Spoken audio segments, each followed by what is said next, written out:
Pozdravljen, a imaš zlomljeno roko?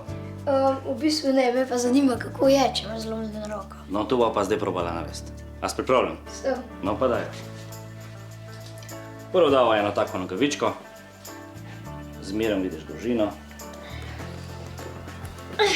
Imamo še mičken. Super. A je težko? No, in zdaj tudi nogavičko ti mi dovano roko. Ja, in zdaj mi te nogavičke damo okrog in okrog, da ti zaščitimo rokico, a ne?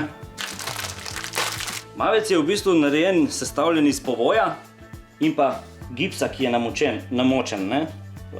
Zdaj zmerim dolžino in naredim eno tako podlago. Zakaj pa moraš imeti zaščiteno roko? Zato, ker gips deluje rahlo agresivno. Rahlo, ne? In to je samo zaradi tega, ker potem tudi gips, ki zreagira z vodo, postane tudi zelo topel, ne? To je samo zato, da ti ne bi roko preveč opeklo. A si še nikoli nisi zlomil roke?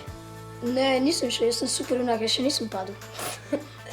Roko moraš držati če pogledava, v tem položaju. Ne sme biti stegnjena. V redu? Mora biti rahlo upognjena. Ja? To je zaradi tega, ko se bo enkrat gips strdil, mora roka ostati v nevtralnem položaju, v normalnem fiziološkem položaju. V redu?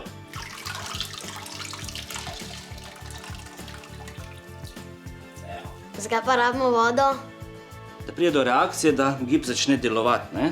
Kar stegni prste, pa tudi pavčka stegni, tako.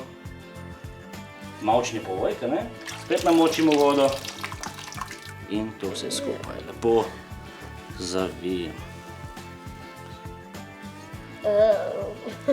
Kar do konca gor. Ja, še zmanjšuje. Super, evo.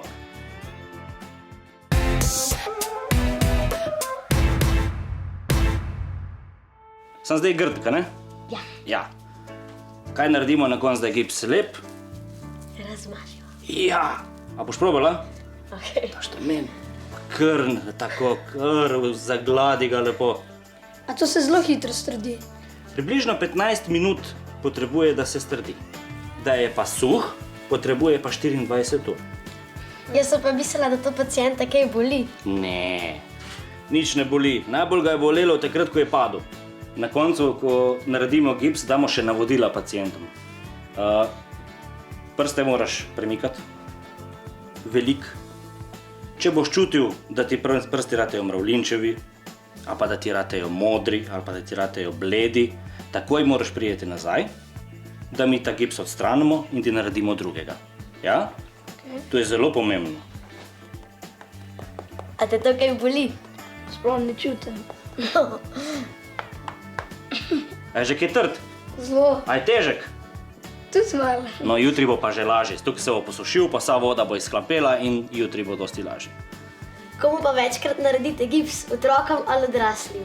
Več odraslim? Ja, zanimivo, kaj ne? Ja. Čeprav se otroci radi igrajo, ne odrasli pa ne.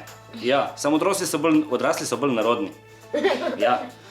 A tuširam se lahko? Pod vodo nikakor ne smeš iti. Paziti doma, ko pomivaš posodo, da ne umivaš to roko. In paziti zunaj, ko se igraš, da se ne igraš po dežju. Zakaj mi pa srčka rišeš? To mora biti gor na gipsu. Super je. Zdaj boš glavna faca v šoli.